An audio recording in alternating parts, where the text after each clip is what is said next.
Paminaw mo ane.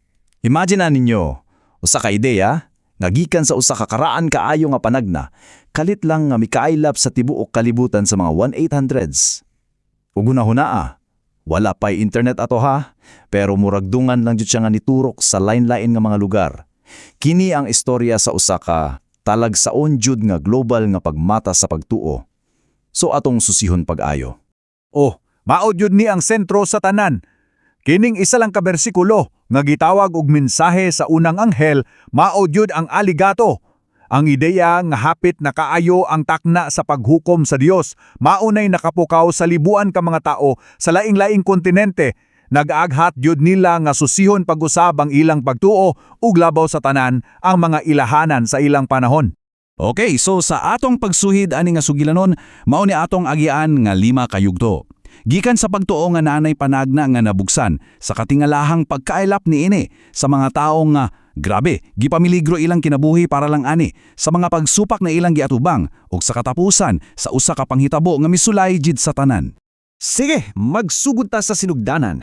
Alang sa mga nagtuoan ang tanang nagsugod sa pagtuo nga aay, ingunta, usa ka matagnaong orasan nga nag-ihap na. Sumala sa ilang tinugdan na ay piho nga timeline sa Biblia na kinahanglan una mahuman sa dili pa himpit nga masabtan og masangyaw kining mensahe. Og importante kaayo ni nga klarohon ha. Para nila, ang tanahon sa katapusan, dili ang mismong katapusan sa kalibutan. Dili. Hinuon, kining usa ka piho nga bintana sa kasaysayan nga nagsugod kuno pagkahuman sa 1798. Diin ang mga panagya, nya kaniadto sirado og lisod kayog sabton, kalit nang nahimong klaro og bukas para sa pagtuon. Sumaw ni ang ilang gitan-aw na mapa sa kasaysayan. Nagtuo sila nga naay taas nga yugto. 1,260 ka taon sa kasaysayan nga natapos eksakto sa tuig 1798. Para nila, mao na gyud ang yabe. Kining pangitabuan mao kuno ang signal nga ang mga sekreto sa basahon ni Daniel ilabi na mahimo nang masabtan sa unang higayon. Ug mauto, naabli ang dalan para sa pagsangyaw sa mensahe sa paghukom. Ug karon, dinhi na gyud ta sa parte nga wow, unsaon pagkahitabo ani? Kay dili ni usa ka ideya nga gikan sa usa lang ka tawo unya hinay-hinay nga mikailap. Dili. Sumala sa tinubdan, kining pagtuo mitumawa nga halos dungan og independente sa laing-laing suok sa kalibutan. Katingadan, di ba? Tanawa ragod ang gilapdon ani. Gikan sa Amerika hangtod sa Germany, South America hangtod sa Scandinavia.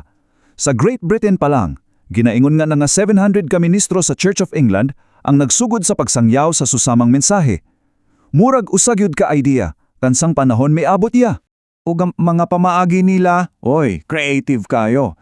Sa Switzerland, naay usa ka ministro, si Louis Gaussen. Para malikayan niya ang mga debate sa mga hamtong masigig pagduha-duha, kabalumuon sa iyang gibuhat, gitudluan niya ang mga bata. Ang iyang estratehiya, kay kung maintriga ang mga bata, ang ilang mga ginikanan siguradong maminaw. Og katinganhalan, nagmalampason gyud siya. So para mataagan natog nawong kining global nga kalihukan, atong ilihon ang usa ka tawo, si Joseph Wolf. Ang iyang kinabuhi, grabe, murag usa ka adventure novel. Nagpakita gyud ni sa hilabihang dedikasyon ug sa mga kapiligruhan nga giatubang aron lang ipakailab kining mensahe. Ug nagsugod ang tanan sa usa ka pangutana, sa usa ka bata. Isip anak sa usa kay huduyong rabi, si Wolf, bata pa lang, nagpakita ng kaikagan nga lawom kayo. Kining yano pero lawong na pangunahuna, mao ang unang lakang sa usa ka panawa nga mudala niya sa tibuok kalibutan. Ug dili ni basta-basta nga panaw ha, tanawagin ning listahan sa mga kalisdanan nga iyang naagi, gikan sa pagkaulipon, pag-atubang sa kamatayan, katulog yun na nahitabo, hangtod sa paglakaw nga walay bisan unsa. Ang iyang determinasyon gisulayan sa mga paagi nga lisod na nato ma-imagine karon. Ug wala niya ni gibuhat sulod lang sa usa ka tuig o duha. Duha ka dekada og tunga sa iyang kinabuhi. 24 ka tuig. Mao na ang iyang gigahin sa pagbiyahe, gikan sa mga disyerto sa Asia hangtod sa kabukiran sa Africa para lang ipaambit ang iyang gituuhan. O gani ang talaga saong resulta sa tanan niyang pag-antos. Ang tao nga gibalgya isip ulipon o katulog gihukman sa kamatayon, sa katapusan, mibarog atubangan sa Kongreso sa Estados Unidos aron ipahayag ang iyang mensahe. Grabe, Okay, gikan sa daplin sa kamatayon miabot siya sa sentro sa gahom. Pero syempre, ang usa ka ideya nga ingon ani ka radikal, dili jud mo daog nga walay kontra, di ba? Samtang mikaylap ang mensahe, misamot usab ka kusog ang pagsupa gikan sa mga leader sa simbahan o sa katilingunan. Ug mauni, ang nahimong paboritong argumento sa mga kritiko. Gigamit nila ang Biblia mismo para mo biay-biay. Nga murag nag-ingon, asa na? Tanawa sa palibot, walay na usab. Pareho ra gihapon ang tanan. Mauni ang tingog sa pagduha-duha nga ilang giatubang adlaw-adlaw. So dinhigid nagsentro ang ilang panaglalis. Sa usa ka side, ang mga kaadbang muingon, oy, gidili ang paghibalo sa panahon. Pero sa pikas side, ang mga magtutuo mutubag.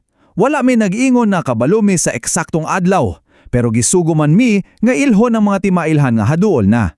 Maunay ilang baruganan. Ug ang pagsupak. Uy, wala lang kutob sa pulong. Adunay tinuod og sakit kaayo nga mga samputanan.